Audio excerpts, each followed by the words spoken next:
নমস্কার বন্ধুরা, আমার আরও একটি নতুন ব্লগে জানাই আপনাদের সবাইকে স্বাগত। আশা করছি সবাই খুব ভালো আছেন, আমিও ভালো আছি। আজকে আমি আবারও কিছু গাছ লাগালাম, সেটাই আপনাদের সাথে শেয়ার করব আমার ভিডিওর মাধ্যমে। আমার না অনেক দিন আগে রেইন লিলি রয়েছে, তো ওটা একটা টবের মধ্যে এমনভাবে ঠেসেছিল যে ওটাতে ফুল প্রায় আসতোই না, একটা কিংবা দুটো হয়তো আসতো। তো সেইভাবে আমার হাজব্যান্ড এসেছে, ও বললো যে আমি ওগুলোকে ডিভাইড করে বিভিন্ন টবে লাগিয়ে দিই, তাহলে কিন্তু অনেক ফুল আসবে। তো সেটাই এখন কাজ চলছে রাত্রিবেলা ছাদেতে। তো ছাদে লাইট রয়েছে একটা, সেই লাইটটা জেলে নিয়েছে। আর দেখুন কি সুন্দর করে সব ডিভাইড করে ও করে দিচ্ছে। ভালো টব ছিল দুটো, আর এদিকে এমনি কন্টেনারে লাগিয়েছি। তো যেমন বলা তেমন কাজ, এটা হয়ে গেলে রেখে দিচ্ছি। এখানে একটা কুড়ি ছিল দেখতে পাচ্ছিলাম, আর তারপরে দুদিন পরেই দেখি কুড়ি অনেক বেরিয়ে গেছে, আর তারপরে সেটাতে আজকে ফুলও ফুটেছে দেখলাম।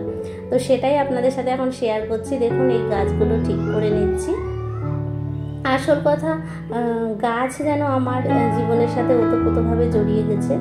একদমই ভাবি যে আর গাছ কিনবো না, কিন্তু এই যে রথের মেলায় এত এত গাছ বিক্রি হচ্ছে দেখেই দাঁড়িয়ে পড়ছি। আর ওর বাবা বলছে যে তুমি সব সময় তো খালি গাছ কিনতে থাকো, পরিচর্যা তো করে উঠতে পারো না এত গাছে, কারণ এদিকে সংসারে সবটাই তোমাকে একাই সামলাতে হয়।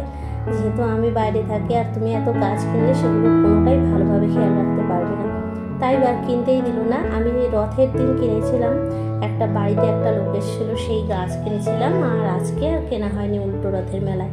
যাই হোক, এমনিতেই প্রচুর গাছ, তাই তাদেরই ভালো করে দেখভাল করতে পারি না।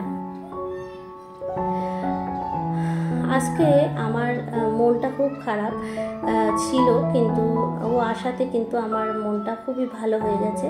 ও দুদিনের ছুটি নিয়ে এসছে, আমার ভীষণ মন এবং শরীরটা খারাপ তার জন্য।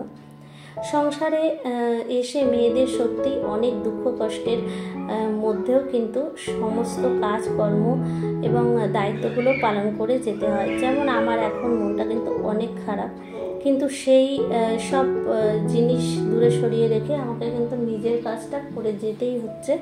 এবং আমার যে দৈনন্দিন কাজকর্ম যেগুলো, সেগুলো কিন্তু চলছেই। মন খারাপটা কিন্তু কেউ দেখতে পাচ্ছে না, কিন্তু আমার কিন্তু মন খারাপ হয়েই চলেছে। ভীষণভাবে টেনশন হচ্ছিল এবং কোনো কাজই মন দিয়ে করতে পারছিলাম না। ওর জন্যই ওকে অনেকবার রিকোয়েস্ট করলাম যে এসো এসো। তো এসেছে, আর কি ছাড়া যায়। যে দুদিনের জন্য এসেছে তার মধ্যেই পুরো বাগানের যে যা কাজকর্মগুলো আমার পেন্ডিং ছিল মোটামুটি সেগুলো করে নিলাম। এই দেখুন, এখানে আমি এই যে হ্যাঙ্গিং টবগুলো ঝোলানোর জন্য, যেহেতু আমার এই শেডটা অনেক উঁচু করে বানানো হয়েছে, তো সের জন্য এরকম মানে ব্যবস্থা করে নিলাম তার দিয়ে, যাতে আমি যে কোনো হ্যাঙ্গিং টব আমি ঝুলাতে পারি। আর যে কটা ঝুলিয়েছি সে কটার লুক আপাতত এরকম লাগছে দেখতে। তো কেমন লাগছে অবশ্যই কিন্তু কমেন্ট করে জানাবেন বন্ধুরা। আর পাশের ছাদের থেকে এক ভদ্রমহিলা দিদি ভাই বলছেন ভালোই তো বাগান বানিয়েছ। তো এটাই, ওরা হয়তো ভাবছে আমি রিসেন্টলি সব কিছু করে ফেলেছি। সেটা যেহেতু এই রিসেন্টলি করা, কিন্তু এই গাছগুলো এগুলো তো একদিনে হয়নি। এগুলো এখানে আসার পর থেকে আমার 3 বছর ধরে এই গাছগুলোকে আমি ধীরে ধীরে ধীরে ধীরে একটা দুটো কিনে, একটা দুটো বিভিন্ন কারো বাড়িতে গেলে সেখান থেকে তাদের থেকে নিয়ে, তারপরে বেবি প্লান্ট লাগিয়ে এত গাছ করেছি। তো একদিনের পরিশ্রমে কিন্তু হয় না। যারা বাগান করেন জানেন। আমার বাগান তো সাধারণ, আরও কত অসাধারণ সুন্দর সুন্দর বাগান সবার রয়েছে, তো সবাই জানেন।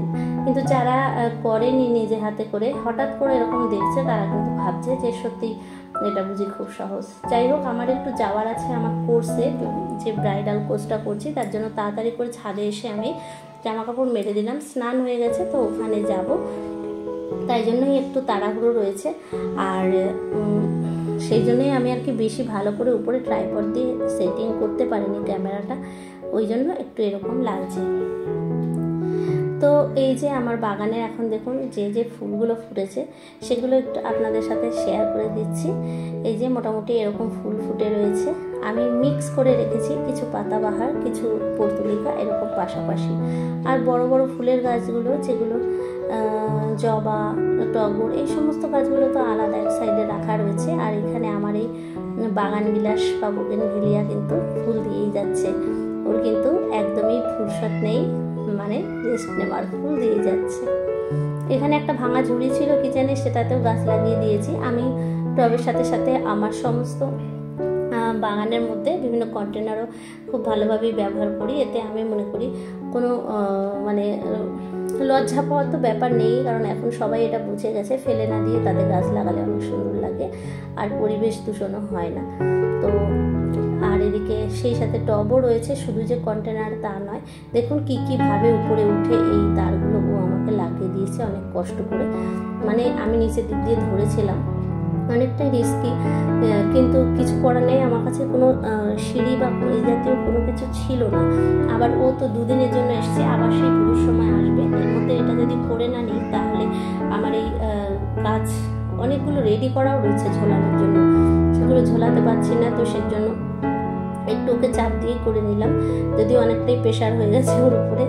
যাই হোক, কি আর করা যাবে, কিছু করার নেই। আজকের মতো কিন্তু ভিডিওটা এখানেই শেষ করলাম। ভালো লাগলে আমার ভিডিওগুলি অবশ্যই আমার চ্যানেলটি সাবস্ক্রাইব করে আমার সাথে থাকবেন। আপনারা একটা লাইক করে দেবেন, কমেন্ট করে জানাবেন কেমন লাগছে। আপনাদের একটা লাইক ও কমেন্ট কিন্তু আমাকে নতুন নতুন ভিডিও বানাতে অনেক উৎসাহিত করে। খুব তাড়াতাড়ি চলে আসবো আর একটি নতুন ভিডিওর সাথে। সবাই ভালো থাকবেন, সুস্থ থাকবেন। আজকের মতো এটুকুই, টাটা বন্ধুরা।